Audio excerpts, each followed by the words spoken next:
Principal Center Radio is brought to you by Repertoire, the professional writing app for instructional leaders. Book a demo or start your free trial today and get the world's most advanced tools for teacher observation and evaluation. Take detailed time-stamped notes for evidence-driven feedback conversations. Reuse your writing with snippets that are automatically saved and suggested as you type. Search your evaluation criteria by keyword and pin them on screen so you can keep them in mind as you observe. Use our pre-built drag-and-drop templates or generate new wording on the fly with artificial intelligence. And Repertoire isn't just for observations. You can use it for any kind of professional writing, from emails to cover letters to recommendation letters. You can even turn your existing writing into a template with one click.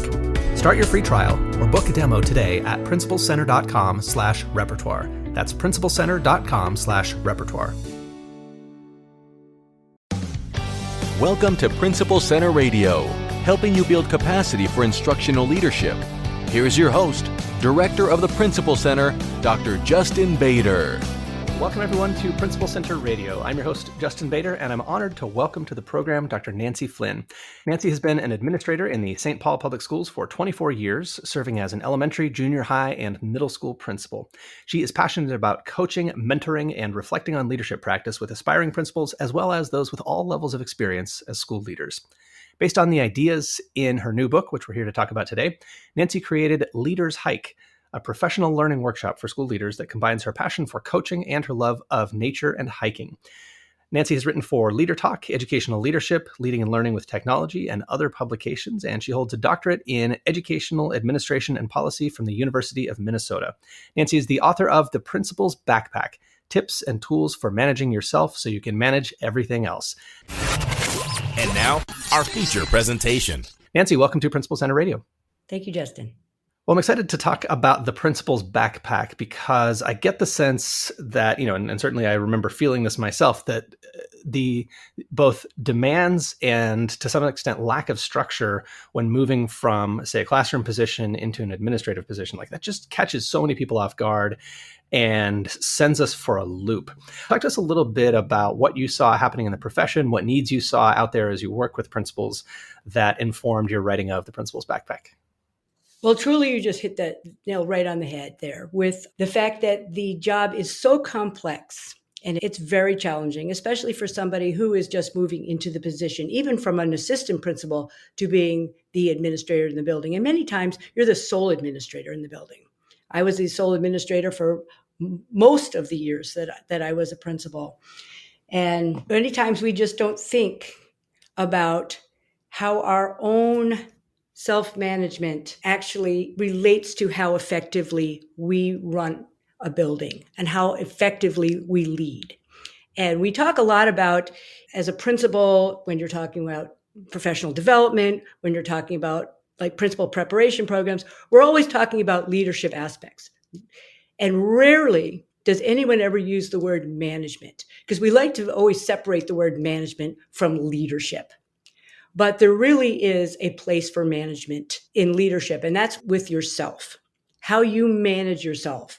And managing yourself is truly a key to being an effective leader.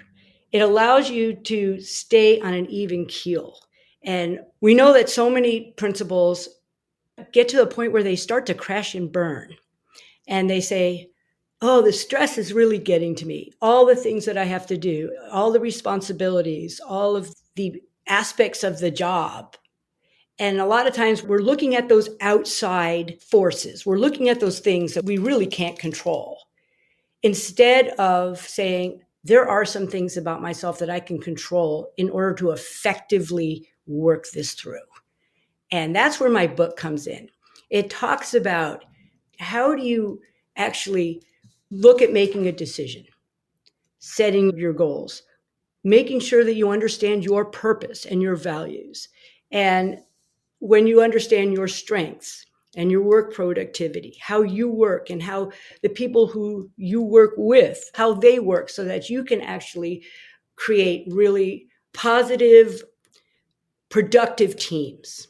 And a lot of times, what I have found, talking with so many principals, is that they're just continuously talk about the outside forces, those things that they just say are just always coming at them instead of looking within. And so my book is to truly pass on what I call my lives and learns. And as they relate to the job and also kind of as they relate to life. Because what I do with the book is I kind of entwine my adventures and sometimes misadventures of backpacking around the world with what it's like to be a principal. I kind of call it the wilderness. It's like the same as you never know what you're going to encounter. Okay, any day when you walk in, you can walk into the wilderness, it can be absolutely beautiful. Next minute, there's a huge storm. It's the same thing when you walk into the office. You may say, oh, this looks really nice and calm. And the next minute, something happens that puts you into a completely different realm. And you have to be able to work within yourself to stay calm, stay balanced, make reasonable decisions, and be able to deal with a lot of the things that, again, may be outside of your control, but it's how you control yourself and the situation that matters. So, Nancy, I think you and I share a love of hiking and the outdoors and just the experience of getting outdoors and taking a hike, not in the take a hike way, but in the, in the enjoying the outdoors sense. And you actually use that as an organizing metaphor for the book. So you talk about mapping your route and packing your bag and navigating the trail and unpacking your bag. I get the sense that for a lot of leaders, moving into the principalship is more like getting on a theme park ride where there's a lot of waiting and a lot of crowding, and then you get there and then they just kind of shove you in and off you go, and like all this stuff happens to you and you feel like you're not in control of all these things that you're expecting to kind of have some opportunity to exercise leadership and to implement your vision, but there's just all this stuff happening that's pushing you forward. Take us into that metaphor of the backpack a bit and talk to us about how we can be a little bit more purposeful and intentional, knowing that there are going to be powerful forces pushing us in certain directions as soon as we get into the role. Well, I always look at backpacking kind of as life as a principle. Okay, you're going to have your ups and downs, your elevation changes, your rocky stretches, some really smooth sailing, some nice level, calm stretches. You might encounter a storm, but it's going to pass and the skies are going to clear. And you might get bitten. You may get stung. You may stumble, trip, but you have to pick yourself up. And so as you navigate a trail, you need tools. You need tools. You can't just go out into the wilderness without the proper tools. And these tips and tools are kind of like what you have in your backpack every day. So I have a literal backpack when I'm out there on the trail, and I have a figurative one that I have with me all the time when I am in a school, because you have to have that stuff with you. When you're out in the wilderness, you can't just run to the nearest 7-Eleven and get what you need. Okay, it's kind of the same thing when you're in the school.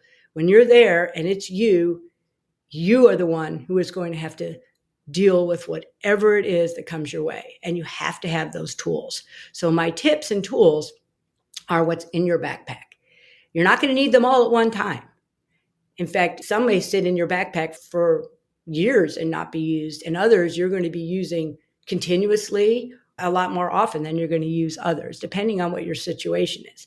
So that's kind of how I wrote it. I wrote it to be kind of the human side of the principalship. It's showing that, yes, it is a difficult job. And we see a lot of articles written about the burnout.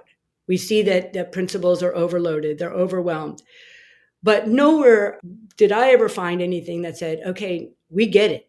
It's a really complex, complicated job, and there's so much to it. And we get that you're stressed. But nowhere did anyone say, well, let's take a look at what we can do to combat that. And so that's why I decided to write this, is because I wanted to pass on those live and learns. I wanted to pass on what tools I have used. I also had a coach for the past 12 years who I worked with on an ongoing basis. And we looked at a lot of these tips and tools, and I used them throughout most of my career, at least the last half of it. And what I did was I kept a lot of notes I mean, I wrote in journals for over 20 years. And I went back to a lot of the situations or incidents that I wrote about. And I wrote about even very incidental things, but they were actually what brought me to the point of looking at tools and looking at ways to work through whatever the situation was, even if it was really small. Like, for example, I'll just remember this is when I was early on, and I was in my office, and one of my staff members comes in, sits down. She goes, I just want to talk to you about something for a minute. I'm so sure. Your emails can come across kind of rude. I said, talk to me about that. How do they come across rude? And she said, well, you just tell us what you want. And I thought about that, and I thought, well, I didn't want to expound on my emails because I know they get a lot of emails. I just thought, well, I'll just tell them what they need to know. But that's not the way they wanted to get an email. And so what I learned was, okay, I will address what I need, but I will also put what I called the sauce and the condiments and the bun. So what they didn't want just the meat. They take it off the grill, slapped on a plate, okay, and sent. They wanted to have all the fixings. So I would always start, addressing them, and then I would talk about, thank you so much for all that you do every day. You go, but here's what I need for you to do. And thank you so much for always going above and beyond. So you always just put that, make sure you got 2 buns and all the fixings. And I call that the well-dressed hamburger. So rather than just get annoyed that people don't like the way I write emails, I thought, okay, let me look at what I'm writing, what they want, and let me fix it. Because a lot of times we just go, just another thing that they're upset about, and we don't look into ourselves and say, let me reflect on that. Let me look at it. It was like that another time where I was walking behind 2 staff members after a staff meeting, and one of them said, well, the last half of that staff meeting could have been sent in an email.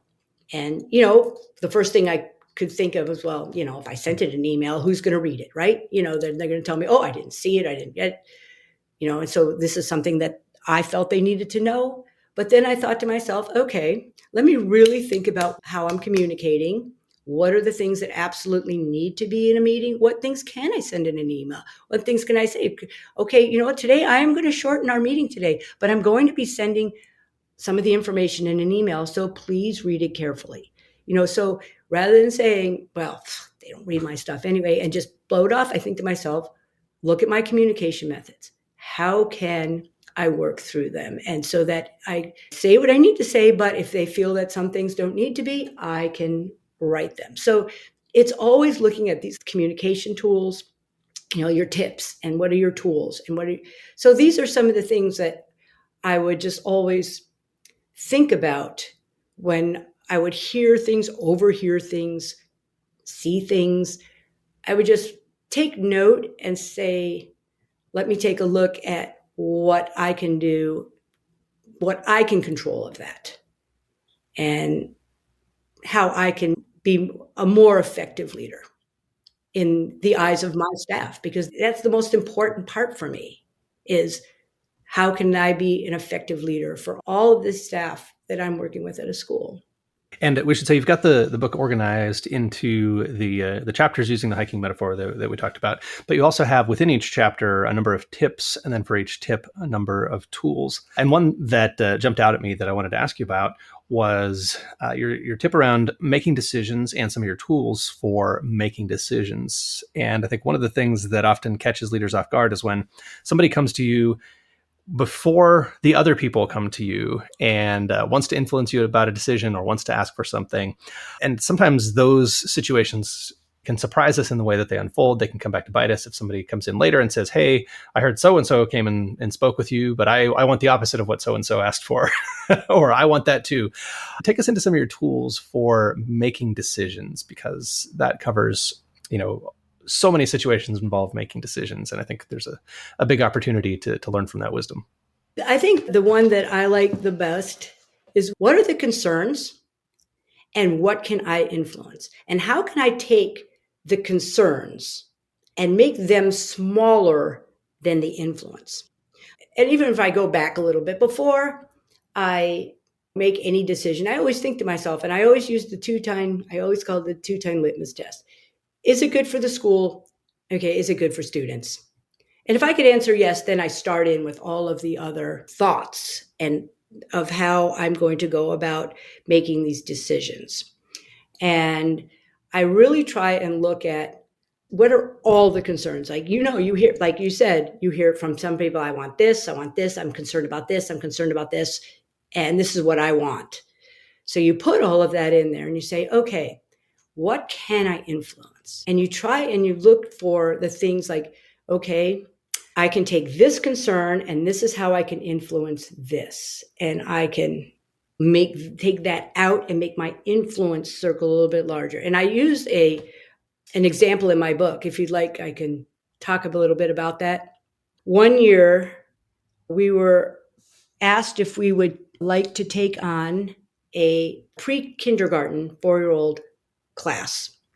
And I said, I would love to, because I would like to make sure I'm able to fill kindergarten. I couldn't fill kindergarten. So I thought it would be great. It would be a wonderful way for them to start education in a 4-year-old and continuously move on. We'd love to have kids who are more prepared for kindergarten. And so we took that for a year. And then they said, okay, well, the funding is over. You're going to lose the program unless you can pay for it. Well, I certainly couldn't pay for it. I could barely pay for paper. So I said, I really want to continue this program. I have a phenomenal teacher, phenomenal program, and I think it's a wonderful way to have students begin their schooling, and it will really help them be successful in kindergarten and as they move up through. So I looked for ways that I could possibly continue this program in a public school, and I had asked, could I charge tuition? And they said, absolutely not. You may not charge tuition for a public school program. And I thought, well, there's got to be other ways. So I looked at all the concerns that they said that there were with continuing the program, like budgeting concerns, curriculum concerns, classroom space concerns, and all of the concerns that they had and the concerns that we had. And I looked at, how can I influence these? Well, I finally realized how I could have this program through our community ed program or department and charge community ed instead of tuition, a fee. And I could make sure that I had enough for scholarships. I had the space for it. I had the teacher for it. And we would just develop the curriculum. And so here are the things I told them in my mind, what I could influence. And they said, well, if you can't cover the cost, we're going to take it out of your funding. We're going to take it out of your regular school budget. And so it was a really huge financial risk for me, because if I couldn't cover it by any means, like someone didn't pay the tuition, a fee, or they were going to actually take it away, and that would affect the entire school community. So my decision was really, it was a risky one, because for, mostly financially, we knew that we could create the curriculum. We knew we could do everything else. And after, I looked at all of the things that we could influence, and the only thing that was going to be not as much would be to make sure that, parents or guardians would pay. And I went ahead with it. I took the financial risk, and it worked out. But there was a lot of doubt that it was going to work. But once I literally put the concerns in this circle and what I could influence, and I finally made the concerns so small that it really just came down to the budget. Huge, because that was a huge risk. But that was the one concern. Everything else we could influence. So I've decided we could go with it. It actually ended up being one of the best decisions I've made, because we filled the class. It became very popular. It was a very, very sought after program, and it actually changed how the school was received as well. I love it, because that really captures the sense that in the principalship, you have all of these things that are outside of your control, and you have to figure out how to accomplish your goals, how to accomplish your mission, how to, satisfy your stakeholders within that limited autonomy that you have, right? Like, the best solution to you may not be one that you're actually allowed to do for various reasons, as that story illustrates. And we have to figure out how to kind of work with the control that we have to make things happen. And I know that basically the first half of the book is organized around, having a plan, getting things to work for you, putting systems in place, putting a network in place. And then the second half of the book is more about, managing yourself and managing the stresses of the job.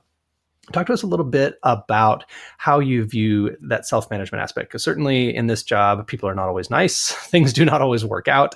And there is a lot that can really put you on your heels and contribute to stress. And I think we've seen, a particular rise in that in the last couple of years, but this has always been a stressful job. What are some of the key ways of thinking and tools that you include in the book for managing that stress? Well, one of them is there are tips and tools for staying calm. And one of the things that I have always said is when things get tense, the tenser they get, the calmer I have to get. Okay, because the last thing you want everyone else to see is for you to panic. You cannot panic on the job. You have to remain the calm person. How do you do that? There are many very easy ways. And I think that sometimes maybe people say, well, it's too easy. But many times, if I just literally stop and literally breathe, literally stop, okay? Because I think a lot of times we just run forward and our heads are not clear enough to think when we're just in a panic. It's kind of like when I was backpacking and we noticed that there were some bears behind us. And boy, I ran making so much noise. I had 30 pounds on my back. And my friends said, I have never seen you run so fast with 30 pounds on your back. Okay, that's a bit where I didn't have to think. I was going. But we can't do that in a school unless, there is something beyond that puts you there. But I'm saying in most cases, even when it's something pretty serious, we have to have a level head because we have to make decisions and we can't do things that are rash. So even if it's taking time to say, okay, I am just going to do a few yoga poses. I am just going to really meditate for just 2 minutes, just a few minutes. I need to clear my head. I need to think. There's a lot of things that we can do right there that we can say we don't need to rush into something in a panic. I write in the book about I had an intern back when I was at the junior high who whenever she heard something on the radio, she would run to it. Well, guess what? Everybody else was like, oh, she's running to something. It was like the Pied Piper, and then half of them would get to the situation before her, and not a good situation. I always said, I get that there's an incident. Running to it in a panic doesn't do us any good, okay? We need to make sure that we know what we're doing, we get there, and when we get there, we're thinking rationally. So there's just a lot to being calm. The other part I always talk about for the stress is the balance. We've got to have a balance in our lives.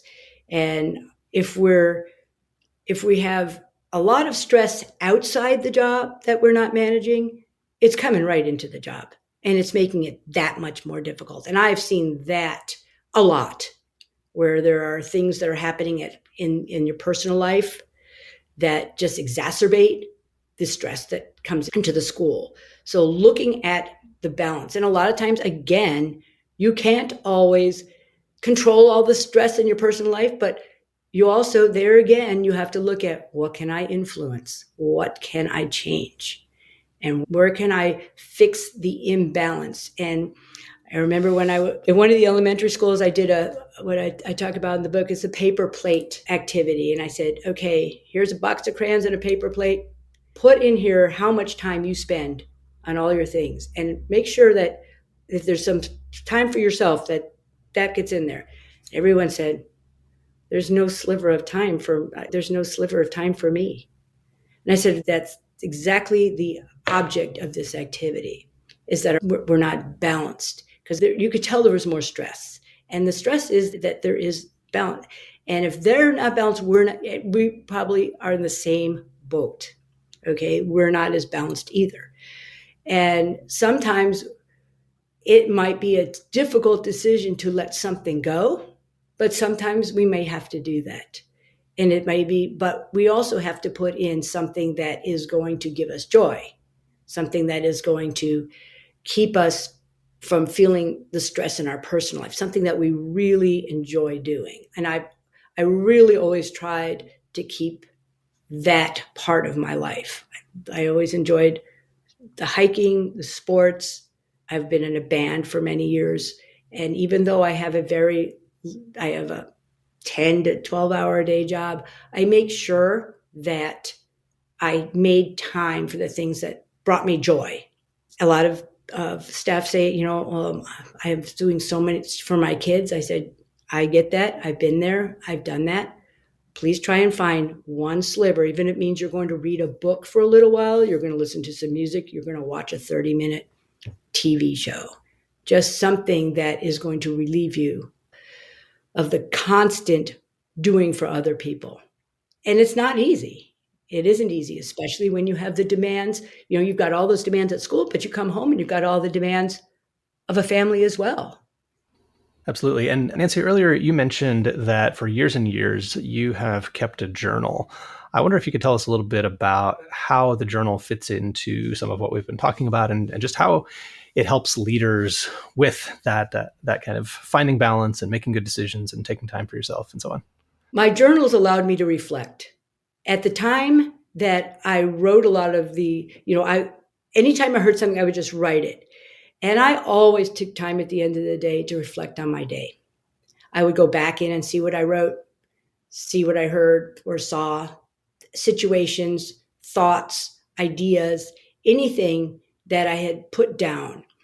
And I felt that that was the best way for me to reflect on the day. And that's part of the unpacking your bag, because at the end of the day, you'll always put your bag down and you'll take out what you need. And you'll think about how the day went when you're on the trail. It's the same thing I was finding. And that's how I actually ended up writing it this way, is because at the end of the day, when I was backpacking, I would do the same thing as I did in the office. I'd take a pad of paper and I'd write down my thoughts so that I could reflect. And I think reflection is huge because this is the time where you can just sit by yourself and think about what the situations were, how you handled them.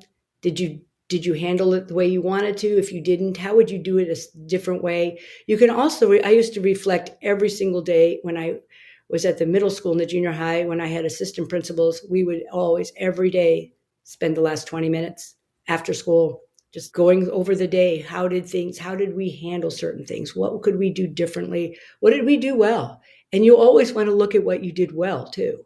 And that's part of celebrating. Anytime you've handled something well that you say, that went well, I would have to remember how, to make sure that when I'm in a situation like that, I'm able to do the same sort of thing so that I'm not in a panic. And I think that reflection is a huge part of professional growth, and it's a huge part of being an effective leader. You have to understand what you did effectively and what you didn't, and how you can grow from the experiences. So as I continued writing these journals, and I don't know how many I haven't even counted them. That's when I decided that somewhere in there, I could take all that I learned and put it into a book. And I wasn't really exactly sure about how I would write it until I was on a backpacking trip doing the same sort of thing at the end of the day that I would do in the office. And I said, and it gave me the conceptual framework, because I believe and that's why I believe so strongly in coaching, in that it gives you that opportunity to reflect with somebody else. Okay, you've reflected on it, and then it gives you an opportunity to get another perspective and learn about it, maybe a different angle. I learned a lot about cognitive reframing. How can we reframe this situation? And cognitive reframing is a tool of reflection. Well, Nancy, thank you so much for sharing those insights into how you've reflected throughout your career and how you've kind of kept yourself on track through journaling and through the many other strategies you share in the book. Talk to us a little bit about LeadersHike and what you've put into that program and how that works. Is a professional workshop that I've created to take participants out of the normal environment of professional workshops, which is like a room, most of the time with no windows, and you've got a PowerPoint presentation. And I decided that getting them into an alternative environment, getting them outdoors, it just allows you to think creatively. It stimulates, critical thinking, to be outside of the normal environment. And when you're moving, you think better than when you're sitting. There is research to that, and I truly believe it. Whenever I had to write any type of speech or do anything, I would start running, or I would get on a bike, or just do something where I would be moving. It helped stimulate my mind.